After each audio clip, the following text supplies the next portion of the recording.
What's going on? Welcome back to Real World Tool Reviews. It's a beautiful day. I've got the day off work, which never happens. And today I've got a tool haul video.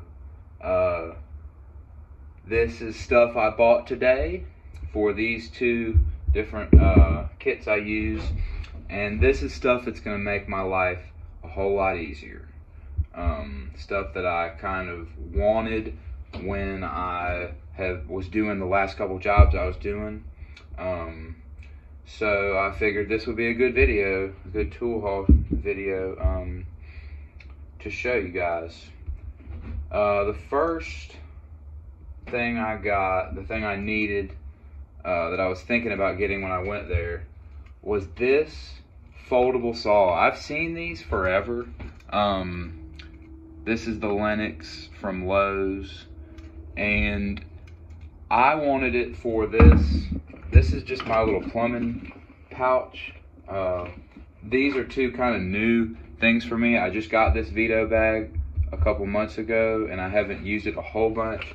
And this plumbing pouch, I have used pouches like this for a long time, but mine were getting so worn out, I just threw them away, and I got new, nicer Klein pouches. I really like these. This is my plumbing one. Excuse me. And in here, I was using it for a kitchen sink drain repair where I replaced both the sink baskets, and it had a jacked up situation with the PVC underneath that I had to rework some stuff. And I was like, damn, I wish I had a saw that wasn't annoying to put in this little pouch, because I love taking this pouch with me. It's got everything I need for working under a sink. So I was like, let me get one of these. And this one, I wasn't expecting this, but it came with figure out how to work this thing. Pull this and open it like that. It came with a drywall blade and this blade. They're just Sawzall blades, so they could take any Sawzall blade, but it came with this like wood metal plastic, so this would be good for PVC.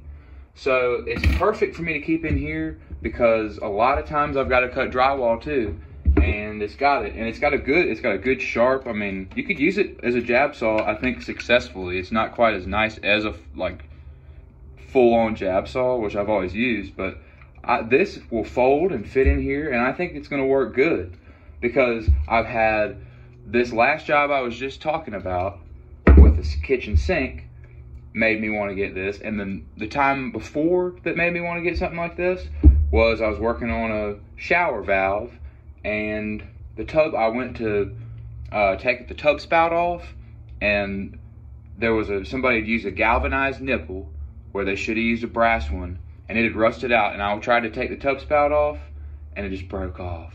And I just like, it's one of those moments that everybody has gone through where it's like, damn. So I had to go behind that wall and cut a hole in the wall. And I was like, damn, I have to go get my jab saw. If I had a saw like this that I had in this pouch that I already had up there, I would have been good to go. So this is a good plumbing solution, I think. I think it's going to be a good answer, a good thing to keep in this bag. And I'll let you know how it goes. But I'm going to put this blade, and I'm going to put this saw in this pouch. So that's the number one thing that I was looking for, the thing that's going to make my life easier. Those plumbing situations are not ever really that easy, but you always get through them. Next up is going to be all these two things. This one is just kind of a bonus thing because it came in free. These two things are what I got for this bag, because I was just using it to replace an inducer motor in a furnace, and I found that I needed a light, and I haven't been using this bag. I've only used it really a few times. I've had it for a couple months, but I just haven't because a lot of times to fix furnaces and heat pumps, stuff like that, since it's been wintertime, I use my little troubleshooting bag. That usually gets me through like most small repairs I do. But if I do have to do like a bigger repair where I'm taking a lot of stuff apart, I use this. And I needed a light, but I have bigger battery lights and like rechargeable lights, and they're not really working for me with the size of this bag. This is the Veto MC. It's pretty small. It's smaller than it really you think, and so I needed a light at that job, and I went and got my big one. But it would be nice to have one in the bag. So I remembered that day that I had seen this Milwaukee combo where you get for $30 this Rover Light and this pen light. And this Rover Light's got a magnet here and a magnet here. They take just regular batteries, like I think this takes AAAs and this takes AAs. I might be wrong, I'm not sure. I'm pretty sure that's what it is. And this one's really nice. This clip goes like this. Oops. This clip covers up the power button if you want it to. So I thought that was a good idea to keep it from turning on accidentally, which I have done many times in my life. Ran a battery and a flashlight dead by accidentally cutting it on. It's got good magnet, you know, strong magnet sort of. I mean, it kind of rolls around on this socket. It's probably not the best example, but that's pretty good, you know. That wasn't in the video. I'm gonna keep going. Anyways, this was a good solution for me, I thought, because this will fit.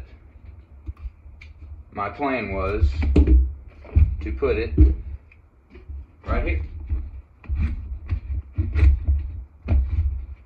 And I think it's going to work out right there. That's going to be the light that I can stick in a unit, stick in a furnace, stick in an air conditioner. And I think it's going to work out great. And then I got this with it for free, and it was, you know, I like it. It's a comfortable just pen light. It doesn't have any stupid settings like strobe settings or anything like that, which is always stupid for me. I hate those. I like a regular flashlight that just turns on, turns off. This seems like a nice one. And then the final thing on that same job with the inducer motor, I just wanted to double check. I had turned the power off. Most of the time there's a switch. There was a light switch that was hooked up to the power for the furnace that I turned it off. But I like to verify. And in this bag, I didn't put a meter in it because, you know, usually if I have this bag, I've already done the work with the meter that I need to do, and I'm just fixing something. Like, I don't need the meter to troubleshoot, so I didn't put one in this bag. But the reason there is this meter in this bag right now is because I put it in here because I just wanted to double check. So I went and got the meter out of the truck to make sure the power was off. So I put it in there, but I don't really like the way this is fitting in there. So I just got this cheap $5 Cobalt voltage tester. And all it is, I mean, it'll test for AC, 120 and 240, which is, you know, almost never do I test anything other than those two voltages anyway. And it doesn't use batteries. I've had these before, ones like it, and they work great. They don't need batteries or anything. If it's got power, the light comes on, you know it's got power. That's it. Unless the bulb just burned out in there, then you can trust it. I mean, if the bulb just burned out, you might be in trouble. But, you know, these are good. They're inexpensive. compact solution. And then the other thing about this one that I think is going to be a thing is these clip in there, and I think that'll go straight into an outlet. So I can, you know, if I need to test an outlet real quick, I can just, these leads will go straight into an outlet. So that's convenient. And I'll put it next to my non-contact voltage tester. This is my Fluke one that I like. I still don't really trust these a whole lot, but you know. So that's gonna be like that. And that'll give me a little more room for stuff in here. Still kind of playing with what goes in here. I'm kind of trying not to go crazy with the space in this bag. I want to actually have a good amount of space, but I'm still working on it. But I'm going to do a review on this bag soon. I'm really liking it so far. I want to use it on several more jobs before I can give a real good opinion of it. So that's the tool haul for the day. You know, here in the real world, you got to buy things that will make your job easier. That's the whole reason that I am so obsessed with tools and why I'm always buying them. Someday I feel like maybe someday I'll have everything I need, but I never will. You never will if you're serious about your career, because there's always a way to improve. There's always a way to make your life a little bit easier. And if your life is a little bit easier when you're working, it'll show in your work. I really do believe that. So that's the tool haul for the day. The Milwaukee lights came from Home Depot. The rest of the stuff came from Lowe's. I'm having a good day off. I hope you guys are having a good day. And thank you very much for watching.